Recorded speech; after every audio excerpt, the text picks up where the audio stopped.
ദൈവത്തിന് സ്തുതി. ബഹുമാന്യരായ വിദ്യാർത്ഥികളെ, ആദരണീയരായ ഗുരുപുത്രരെ, എന്റെ ഏറ്റവും പ്രിയ കൂട്ടുകാരെ, ഏവർക്കും എന്റെ വിനീതമായ നമസ്കാരം.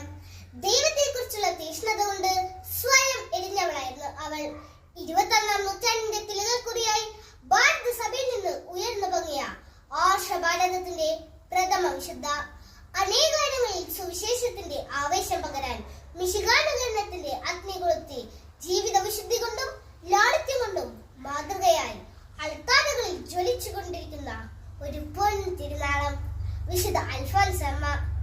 1910 ഓഗസ്റ്റ് 19 കേരളത്തിലെ കുടമാളൂർ ഇടവകയിൽ അന്നക്കുട്ടി മുട്ടത്തുപാടത്ത് ഔസേപ്പിന്റെയും മറിയത്തിന്റെയും മകളായി ജനിച്ചു. ചെറുപ്പത്തിലെ തന്നെ ഒരു കന്യാസ്ത്രീയാകണമെന്ന ആഗ്രഹം അവൾക്കുണ്ടായിരുന്നു.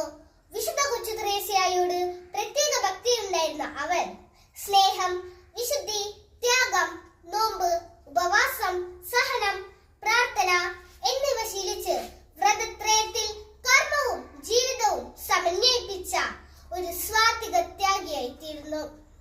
1930 മെയ് 19 മാർ ജെയിംസ് കാലാശ്ശേരി പിതാവിൽ നിന്ന് സഭാവസ്ത്രം സ്വീകരിച്ചു. അൽഫോൻസയുടെ പരിധിയില്ലാത്ത സ്നേഹവും പരാതിയില്ലാത്ത സഹനവും അവളെ വിശുദ്ധിയുടെ സോപാനത്തിലേക്ക് ഉയർത്തി. സ്നേഹം സഹനമാണെന്നു ഞാൻ അറിയുന്നു, സ്നേഹം മരണമാണെന്നു ഞാൻ കാണുന്നു. അതെ, ഈ ഈരടികൾ അവളുടെ ജീവിതം തന്നെയാണ്. കർത്താവേ, എന്നെ സ്നേഹത്തിന്റെയും സഹനത്തിന്റെയും ബലിവസ്തുവാക്കണമേ എന്നുള്ള അവളുടെ പ്രാർത്ഥനയും അസഹ്യമായ വേദനകളിൽ നീ എന്ത് ചെയ്യുന്നു എന്ന ചോദ്യത്തിന് ഞാൻ സ്നേഹിക്കുകയാണ് എന്നുള്ള അവളുടെ മറുപടിയും ദൈവസ്നേഹത്തിന്റെ പാരമ്യത്തിൽ നിന്ന് ഉരുത്തിരിഞ്ഞു വന്നവയായിരുന്നു.